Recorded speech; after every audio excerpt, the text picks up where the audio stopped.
السلام عليكم البنات، كي دايرين؟ كنتمنى هاد الفيديو يلقاكم في احسن الاحوال ان شاء الله. اليوم بغيت نحضر معكم حلوه اولا كيك بكريمه ديال الحامض. حقيقه كتجي رائعه وناجحه 100%. فخليكم معايا حتى لنهايه الفيديو باش نتعرفوا جميع على المكونات وطريقه التحضير.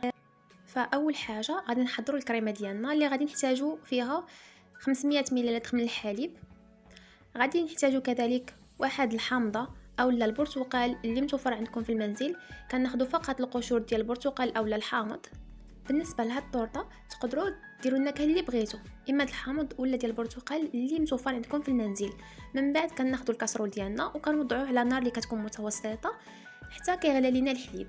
ملي يكون الحليب على نار متوسطه غادي ناخذوا واحد الكاسرول اللي غادي نوضعوا فيها جوج ديال البيضات يكونوا بدرجه حراره المطبخ.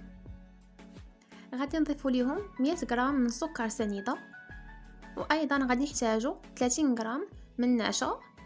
من بعد غادي نخلطوا هاد العناصر هادو كلها مع بعضياتهم حتى غادي نحصلوا على واحد القوام اللي كيكون كريمي وما يكونش فيه الحبيبات ديال السكر ولا ديال النشا. من بعد ما كيسخن لينا الحليب كنحيدوا منه دوك القشور ديال الحامض اولا البرتقال اللي متوفر عندكم في المنزل، ومن بعد كنضيفوه مباشره على الخليط ديال السكر سنيده مع النشا والبيض وكنخلطوا حتى كيندمج لينا العناصر مع بعضياتهم.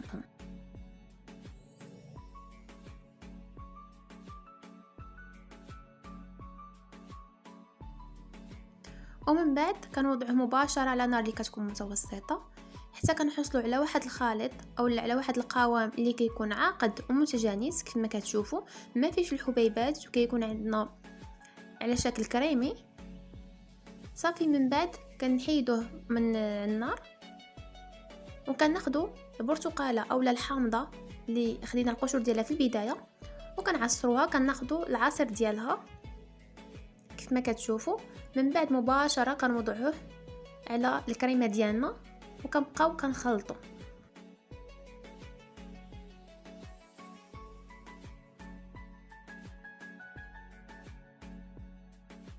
صافي. من بعد ما كنخلطوا هاد العناصر هادو مع بعضياتهم كنتركوا الكريمه ديالنا على سطح العامل، ما كندخلوش الثلاجه وكندوزو مباشره نحضروا العجين ديالنا. في واحد الاناء غادي نحتاجو جوج ديال البيضات، غادي نحتاجو كذلك 100 غرام من سكر سنيده، وغادي نحتاجو 80 ملل من زيت المائده. وغادي نخلطوا هاد العناصر هادو مع بعضياتهم حتى غادي يندمجوا لينا ويذوب لينا السكر في الزيت وايضا مع البيض.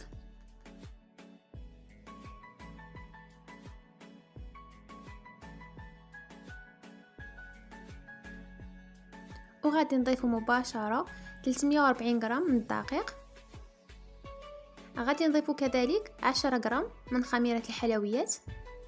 ومن بعد كنخلطوا هاد العناصر هادو مع بعضياتهم حتى كنحصلوا على واحد العجين اللي كيكون متجانس.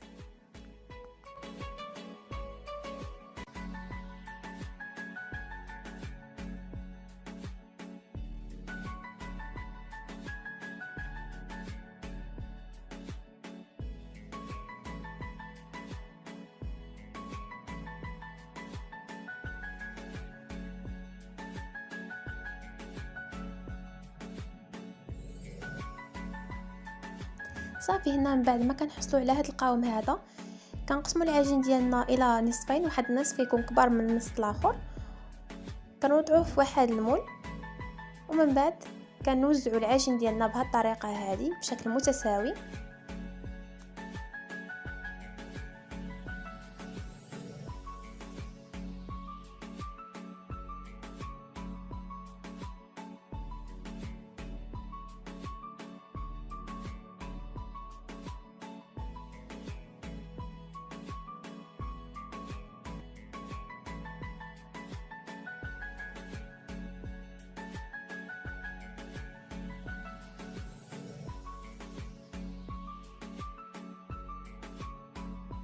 من بعد ما كنتهيو كناخذوا الكريمه ديالنا من بعد ما كتكون دافيه وكنوضعوها مباشره على العجين.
من بعد ما كنتهي وكندخلوها الفرن على درجه حراره 180 لمده 20 دقيقه حتى كنشوفوها طابت، على حسب النوعيه ديال الفرن اللي عندكم.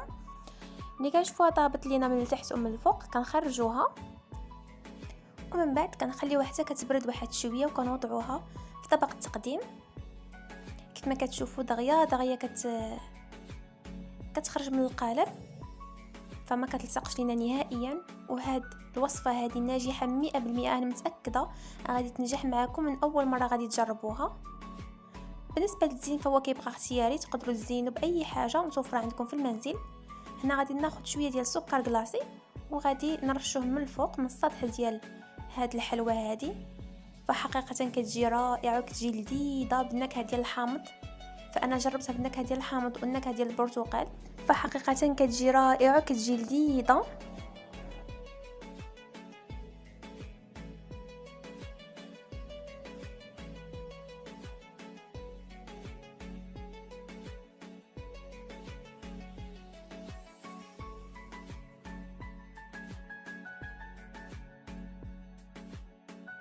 وفي الاخير فهذا هو الشكل النهائي ديال الحلوى ديالنا، كتجي رائعه لذيذه وهشيشه بزاف. وحتى لهنا كنكون وصلنا لنهايه الفيديو. فاكيد الا عجبتكم لا فيديو ما تنساوش بارطاجيوها مع الاصدقاء ديالكم والاحباب ديالكم، ونتلاقاو ان شاء الله في الفيديو القادم. الى اللقاء.